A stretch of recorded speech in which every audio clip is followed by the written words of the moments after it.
నమస్కారం ప్రజా TV news కు స్వాగతం. ఈనాటి వార్తల ప్రారంభానికి ముందుగా ఈ బులెటిన్ ముఖ్యాంశాలు మీకోసం.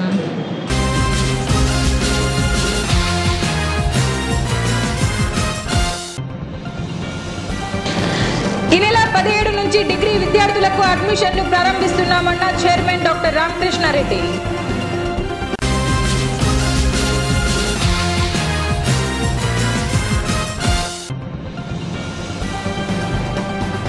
సంజీవ్ నగర్ రామాలయంలో వైభవంగా స్వామివారి పట్టాభిషేకం.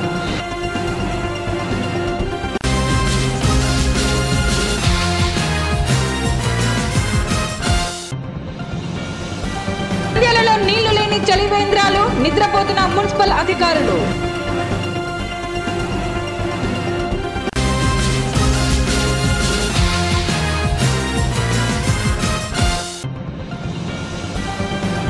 బడగడపల్లి తహసీల్దార్ విష్ణువర్ధన్ రెడ్డికి నివాళులర్పించిన రెవెన్యూ అధికారులు.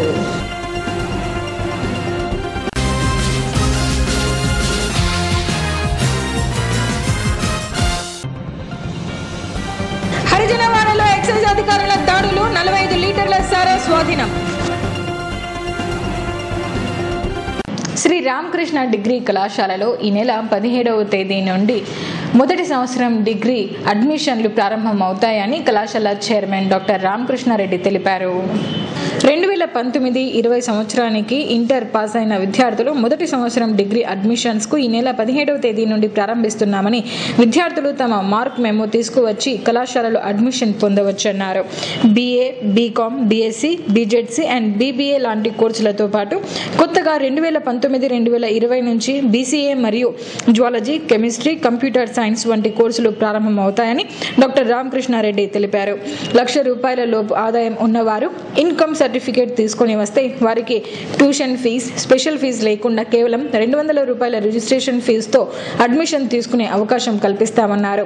ఓసీ, ఎస్సీ, ఎస్టీ, మైనారిటీ విద్యార్థులు అందరూ కుల మతాలతో సంబంధం లేకుండా ఫీజు రియంబర్స్మెంట్ పొందే అవకాశం ఉందన్నారు. కార్యక్రమంలో ప్రిన్సిపల్ శివారెడ్డి, మాజీ principal Ram Subbareddy, IQAC coordinator Bhaskar Reddy, అధ్యాపకులు కుమార్, సంపత్ తదితరులు పాల్గొన్నారు. 2019-20 సంవత్సరానికి గాను ఇంటర్మీడియట్ పాస్ అయినటువంటి విద్యార్థుల నుంచి మొదటి సంవత్సరం డిగ్రీ అడ్మిషన్స్కు ఈ నెల 17వ తేదీ నుంచి స్టార్ట్ చేస్తున్నాం. ఈ ఇంటర్మీడియట్ పాస్ అయినటువంటి విద్యార్థులు వాళ్ళు నెట్ ద్వారా తీసుకున్నటువంటి మార్క్స్ మెమోస్ని తీసుకొని వచ్చి కాలేజీలో అడ్మిషన్ తీసుకోవచ్చు. అదేవిధంగా పోయిన సంవత్సరం నుంచి కూడా ₹1,00,000 ఇన్కమ్ ఉన్నటువంటి వాళ్ళకి ఇన్కమ్ క్యాష్ సర్టిఫికేట్స్ తీసుకొని వస్తే వాళ్ళు ట్యూషన్ ఫీజు కానీ స్పెషల్ ఫీజు కానీ లేకుండా కేవలం ₹200 రిజిస్ట్రేషన్ ఫీజు కట్టి అడ్మిషన్ తీసుకునేటువంటి అవకాశాన్ని కళాశాల కల్పిస్తూ ఉంది. ఓసీ విద్యార్థులు, బీసీ విద్యార్థులు, ఎస్సీ, ఎస్టీ, మైనారిటీ విద్యార్థులందరూ కూడా కులంతో మతంతో సంబంధం లేకుండా ఎవరైనా సరే ఫీజు రీయింబర్స్మెంట్ పొందేటువంటి అవకాశం ఉంది. ఫీజులు దోచుకునేటువంటి సిస్టమ్ నుంచి ప్రభుత్వం ఎంకరేజ్ చేస్తున్నటువంటి ఈ విధానం ద్వారా విద్యను అందించేందుకు కళాశాల ముందుకు వచ్చిందన్నటువంటి విషయాన్ని తెలియజేస్తుంది. అదేవిధంగా బైపీసీ విద్యార్థులకి గతంలో డిగ్రీ కోర్సుల్లో డిగ్రీలో డైరెక్ట్గా కంప్యూటర్ కోర్స్ లేదు. అందువల్ల వాళ్ళు ఇతర కోర్సులకి వెళ్ళవలసినటువంటి అవసరం ఏర్పడేది. అలా కాకుండా ఈ విద్యా సంవత్సరం నుంచి కెమిస్ట్రీ, జువాలజీ, కంప్యూటర్ సైన్స్ కాంబినేషన్తో కోర్సుని స్టార్ట్ చేస్తున్నాం. వాళ్ళు MSc కెమిస్ట్రీ చేసుకోవడానికి, అదేవిధంగా MSc జువాలజీ చేసుకోవడానికి, MSc కంప్యూటర్ సైన్స్ చేసుకునేటువంటి అవకాశాన్ని కల్పిస్తూ ఈ సంవత్సరం ఒక కొత్త కోర్సుని ఇంట్రడ్యూస్ చేశాం. ఇది ఉస్మానియా యూనివర్సిటీలో ఈ కోర్సుని ఆల్రెడీ ఇంట్రడ్యూస్ చేశారు. అందుకనే మేము కూడా ఈ కోర్సుని ఇంట్రడ్యూస్ చేస్తున్నాం. కాబట్టి బైపీసీ విద్యార్థులు ఈ సంవత్సరం నుంచి సైన్సెస్లో చేరి సైన్సెస్లో కోర్సును ఉపయోగించుకునేటువంటి అవకాశాన్ని కల్పించడం జరుగుతుంది. అదేవిధంగా మా దగ్గర 2 క్యాంపస్లు ఉన్నాయి. స్టేట్ బ్యాంక్ కాలనీలో ఒక క్యాంపస్, శ్రీనివాస్ నగర్లో ఒక క్యాంపస్. శ్రీనివాస్ నగర్లో ఉన్నటువంటి క్యాంపస్లో అన్ని డిగ్రీ కోర్సులు మాత్రమే రన్ చేస్తూ SBI కాలనీలో ఉన్నటువంటి వాటిలో PG కోర్సులతో పాటు BBA కోర్సుని స్టార్ట్ చేసేవాళ్ళము. ఈ సంవత్సరం నుంచి ఆ ఏరియాలో ఉన్నటువంటి పిల్లలకి అనుకూలంగా ఉండడం కోసం అక్కడ BSc, BCom, తర్వాత BBA, BCA ఇట్లాంటి కోర్సులన్నీ కూడా అక్కడ కూడా ఇంట్రడ్యూస్ చేయాలనుకుంటున్నాం. కాబట్టి ఆ చుట్టుపక్కల ప్రాంతాల్లో ఉన్నటువంటి వాళ్ళకి అనుకూలంగా ఉంటుంది. కాబట్టి ఎలాంటి రిస్క్ లేకుండా అక్కడ డిగ్రీ చదువుకునేటువంటి అవకాశాన్ని అక్కడ కూడా కల్పిస్తున్నాం. ఈ అవకాశాన్ని వినియోగించుకోవాల్సిందిగా కోరుతున్నాం. ఈ నెల 17వ తేదీ నుంచి డిగ్రీ అడ్మిషన్ స్టార్ట్ చేస్తున్నాం. కళాశాల స్టార్ట్ చేసి ఇప్పటికే 35 సంవత్సరాలు పైబడి అవుతోంది. ఈ ప్రతి సంవత్సరం కూడా మనం అడ్మిషన్స్ పిల్లలకి ఇస్తూ క్వాలిటీ ఉన్నటువంటి ఎడ్యుకేషన్ ఇస్తూ ఎగ్జామినేషన్స్ కూడా ఇన్ టైంలో కండక్ట్ చేసి రిజల్ట్స్ కూడా ఇన్ టైంలో ఇచ్చి PG కోర్సులకి అన్ని యూనివర్సిటీకి వెళ్ళేటువంటి అవకాశాన్ని కూడా కల్పిస్తున్నాం.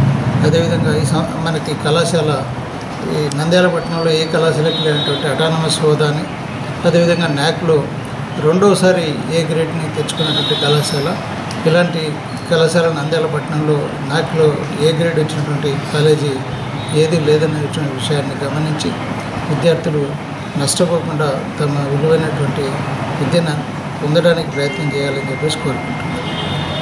సంజయ్ నగర్ కోదండ రామాలయంలో సీతారాముల వారికి తిరుమంజన సేవ పట్టాభిషేకం వైభవంగా నిర్వహించారు. శ్రీ భగవత్ సేవా సమాజ్ ఆధ్వర్యంలో సంజీవ్ నగర్ కోదండ రామాలయంలో సోమవారం సీతారాములకు తిరుమంజన సేవ విశేషంగా జరిపించారు. అనంతరం స్వామివారికి పట్టాభిషేకం వైభవంగా నిర్వహించారు. ఈ కార్యక్రమానికి భక్తులు అధిక సంఖ్యలో పాల్గొని తీర్థ ప్రసాదాలు స్వీకరించి స్వామివారి కృపకు పాత్రులయ్యారు. కార్యక్రమంలో భగవత్ సేవా సమాజ్ సభ్యులు అధిక సంఖ్యలో భక్తులు పాల్గొన్నారు. నంద్యాల మరియు పరిసర ప్రాంత ప్రజలకి భగవత్ సేవా సమాజ్ వారు తెలియజేయడమేమనగా, శ్రీరామనవమి సందర్భంగా నిన్న ఆదివారం రోజు అభిజిత్ నగరం నందు సీతారాముల కళ్యాణం అత్యంత వైభవంగా నిర్వహించబడినది. అదేవిధంగా సాయంత్రం గ్రామోత్సవ కార్యక్రమం కూడా ముగిసినది. ఈ వసంత నవరాత్రి ఉత్సవంలో చివరిగా ఈరోజు శ్రీరామ పట్టాభిషేకం అనేక మంది భక్తుల తరపున అత్యంత వైభవంగా నిర్వహించబడినది. ఈ యొక్క కార్యక్రమంలో పాల్గొన్న ప్రతి ఒక్క భక్తునికి ఆ స్వామి అనుగ్రహం కలుగాక సదా మీ సేవలో భగవత్ సేవా సమాజ్. నంద్యాల శ్రీ భగవత్ సేవా సమాజ్ ఆలయ ప్రాంగణంలో నిన్న జరిగిన సీతారాముల కళ్యాణం అత్యద్భుతంగా ప్రజల యొక్క మన్ననలను పొందినందుకు మేము చాలా సంతోషిస్తూ ఉన్నాము. మీ ప్రోత్సాహమే మా ఉత్సాహంగా మున్ముందు వినూత్న దైవ కార్యక్రమాలకు శ్రీకారం చుడతామని చెప్పినట్టు మేము తెలుపుతూ ఉన్నాము. సీతారాముల కళ్యాణము ఈ వసంత నవరాత్రిలో భాగంగా ఈరోజు సీతారాముల వారికి శ్రీరామ పట్టాభిషేకము భక్తుల మధ్య ఆనందోత్సాహాలతో శ్రీరామ పట్టాభిషేకం జరిగింది. శ్రీ భగవత్ సేవా సమాజ్ పాలకవర్గ తరఫున నంద్యాల మరియు పరిసర ప్రాంత ప్రజలందరికీ అందరూ సుఖశాంతులతో అష్టైశ్వర్యాలతో వడిదిల్లాలని చెప్పేసి మేము ప్రార్థిస్తూ ఉన్నాము. మున్సిపల్ అధికారులు ఏర్పాటు చేసిన చలివేంద్రాలలో నీళ్లు లేక ప్రజలు ఇబ్బందులు పడుతున్నారు. నంద్యాల పట్టణంలోని వేసవికాలం మున్సిపల్ అధికారులు సూరజ్ గ్రాండ్ హోటల్, 2వ పట్టణ పోలీస్ స్టేషన్ల వద్ద చలివేంద్రాలు ఏర్పాటు చేశారు. దప్పికతో వెళ్లిన వారికి ఖాళీ కుండలు కనిపిస్తున్నాయి. కనీసం నీళ్లు కూడా పోసే పరిస్థితిలో మన మున్సిపల్ అధికారులు లేరు. పేరు గొప్ప ఊరు దిబ్బ అని చందంగా నంద్యాలలో మున్సిపల్ అధికారులు చలివేంద్రాలు ఏర్పాటు చేశారు. ఊరికే ఎండలేమో మగ్గెత్తాయి, తిరిగేతోళ్ళకు చేసేతోళ్ళకు 2-3 వేతలు ఎవరొకరు ఒక నీళ్ళు అవుతారు. ఊరికే సున్నికేమో ఉత్త కుండలు పెట్టినారు. నీళ్ళు అయితే ఒక సుక్క లేవు. మున్సిపాలిటీ ఆఫీసర్ ఎదురుగా పెట్టినారు, మామూలు ఉత్త కుండలు పెట్టినారు. రోడ్డు నెంబర్ తిరిగేతోళ్ళు ఊరికి వస్తున్నారు, మూతలు తెచ్చినారు, పోతున్నారు. చెప్పునా నీళ్ళు తాగడానికి వచ్చే ఒక కుండలు కానీ లేవు. మున్సిపల్ ఆఫీసు ఎదురుగా వాటర్ తాగడం వేస్తే ఇక్కడ ఒక కుండలు నీళ్ళు లేవు. పైన వచ్చే ఎండలు మండిపోతున్నాయి. ఇక్కడ వచ్చే కొద్దిగా నీరు ఎక్కడే లేవు. రోడ్డు ప్రమాదంలో మృతి చెందిన బనగానపల్లె తహసీల్దార్కు నంద్యాల రెవెన్యూ అధికారులు నివాళులర్పించారు. ఆదివారం అనంతపురం జిల్లాలో జరిగిన రోడ్డు ప్రమాదంలో మృతి చెందిన బనగానపల్లె తహసీల్దార్ విష్ణువర్ధన్ రెడ్డి చిత్రపటానికి నంద్యాల రెవెన్యూ అధికారులు తమ సంతాపాన్ని వ్యక్తం చేశారు. రోడ్డు ప్రమాదంలో కార్లదిన్న మండలం తిమ్మంపేట దగ్గర బనగానపల్లి తహసీల్దార్ క్రితం అనంతపురం జిల్లా సోమేంద్రపురం తహసీల్దార్గా పనిచేసి 2019 ఎన్నికల దృష్ట్యా బనగానపల్లి తహసీల్దార్గా పనిచేసినటువంటి విష్ణువర్ధన్ రెడ్డి గారు నిన్న తెల్లవారుజాము జరిగిన రోడ్డు ప్రమాదంలో మరణించినారు. ఆయన మరణానికి సూచికంగా ఈరోజు 2 నిమిషాల మౌనం పాటిస్తున్నాము. రెవెన్యూ ఉద్యోగంలో జిల్లా అంతటా నిన్నటి దినము బనగానపల్లి తహసీల్దార్ విష్ణువర్ధన్ రెడ్డి గారు ప్రమాదవశాత్తు మరణించడం చాలా దురదృష్టకరమైన దినము. మరియు వాళ్ళ కుటుంబం రెవెన్యూ కుటుంబం వాళ్ళ నాన్న కూడా రిటైర్డ్ విఆర్ఓగా పనిచేస్తున్నాడు. ఈయన విశ్వనాథ్ రెడ్డి గారు కూడా గ్రూప్ 2లో సెలెక్ట్ అయ్యి 2005లో తహసీల్దార్గా ఎన్నికల విధుల నిమిత్తం బనగానపల్లె తహసీల్దార్గా ఎన్నికల విధులు నిర్వహించడానికి వచ్చినాడు. ఆయనకు ఒక కుమారుడు ఒక కుమార్తె కలదు. వారి కుటుంబానికి మా రెవెన్యూ తరఫున ప్రగాఢ సానుభూతి తెలియజేస్తున్నాము. వారి కుటుంబాలకు ఎప్పుడైనా సరే అన్ని వేళలా ముందుండి వారి కుటుంబాలకు ఏవైనా ఇబ్బందులు ఉన్నాయో మేము పూర్తిగా సహకరిస్తామని తెలియజేస్తున్నాము. హరిజనవాడలో 45 లీటర్ల సారాయిని స్వాధీనం చేసుకున్నామని ఎక్సైజ్ సిఐ లలితాదేవి తెలిపారు. ఈ సందర్భంగా ప్రొహిబిషన్ మరియు ఎక్సైజ్ సిఐ లలితాదేవి మాట్లాడుతూ ఎక్సైజ్ సూపరింటెండెంట్ సలహా మేరకు నవోదయ కార్యక్రమంలో భాగంగా హరిజనవాడ, పాణ్యం, చెంచు కాలనీ తదితర ప్రాంతాలలో తనిఖీలు చేపట్టామని, నాటుసారా నిర్మూలనలో భాగంగా హరిజనవాడలో 45 లీటర్ల సారాయి పట్టిపడిందన్నారు. నందవరం మధు అనే వ్యక్తిని అరెస్టు చేసి మోటార్ సైకిల్ సారాయిని స్వాధీనం చేసుకున్నామన్నారు. రాజశ్రీ డిప్యూటీ కమిషనర్ గారైన చెన్నకేశ్వర స్వామి గారి ఆధ్వర్యంలో ఎక్సైజ్ ఆదేశాల మేరకు ఎక్సైజ్ సూపరింటెండెంట్ గారి సలహాల మేరకు నవోదయం కార్యక్రమంలో భాగంగా మేము హరిజనవాడ, పాణ్యం, చెంచు కాలనీ, నిమ్మలకుంట, నారపూరెడ్డికుంట ఉన్న ఇది వాష్ కళ్ళు గురించి నాటు సారాయిని నిర్మూలన కార్యక్రమంలో భాగంగా హరిజనవాడలో ఈరోజు ఉదయం రూట్ వాచ్ కండక్ట్ చేస్తూ ఉండగా ఈ బైక్ 30 లీటర్ల సారాయి ఆ వ్యక్తి దొరకడం జరిగింది. నందవరం మధు అనే వ్యక్తి దగ్గర నుంచి 45 లీటర్ల నాటు సారాయిని స్వాధీనం చేసుకొని motor cycle TVS Excel motor cycle కూడా స్వాధీనం చేసుకోవడం జరిగింది. వార్తలు ముగించే ముందు ముఖ్యాంశాలు మరోసారి.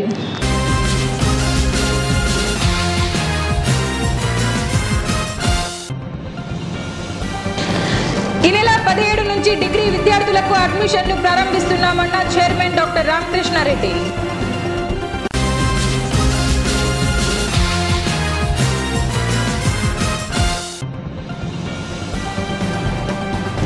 సంజీవ్ నగర్ రామాలయంలో వైభవంగా స్వామివారి పట్టాభిషేకం.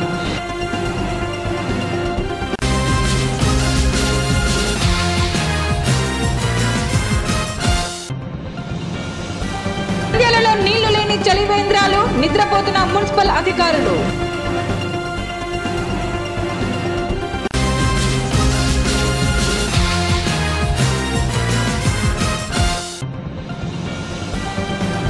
బనగానపల్లె తహసీల్దార్ విష్ణువర్ధన్ రెడ్డికి నివాళులర్పించిన రెవెన్యూ అధికారులు.